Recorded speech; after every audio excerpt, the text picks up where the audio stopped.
26 फरवरी 2024 पीर का दिन। पाकिस्तान की सियासत और हुकूमत साजी में बहुत तेज़ी से तब्दीलियां आ रही हैं। लाहौर में सबसे पहले पंजाब की पहली खातून वज़ीर आला की हैसियत से मरियम नवाज़ ने हलफ उठाया, जिसके बाद गवर्नर हाउस में गवर्नर ने उनसे हलफ लिया। सिंध असम्बली में मुराद अली शाह तीसरी मरतबा सूबाए सिंध के वज़ीर आला मुंतखब हुए। लेकिन सबसे बड़ी खबर ये आई कि सदर आरिफ अलवी ने कौमी असम्बली का इजलास बुलाने की समरी मुस्तरद करके वापस भेज दी है।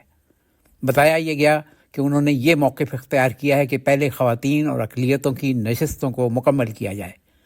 वफाकी हुकूमत का मौक़िफ़ है कि आर्टिकल 91 की दफ़ा 2 के तहत 21 दिन तक इजलास बुलाना लाजमी और नागुज़ीर है।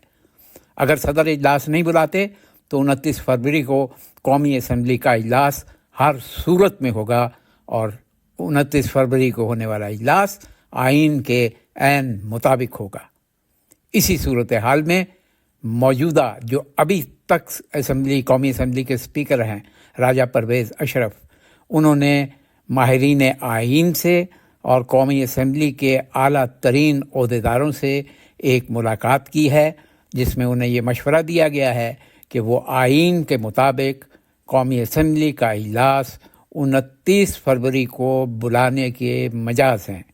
लिहाजा राजा परवेज़ अशरफ ने ये फरमान जारी कर दिया है कि पाकिस्तान की कौमी असम्बली का इफ्तिताई इजलास 29 फरवरी को ही होगा।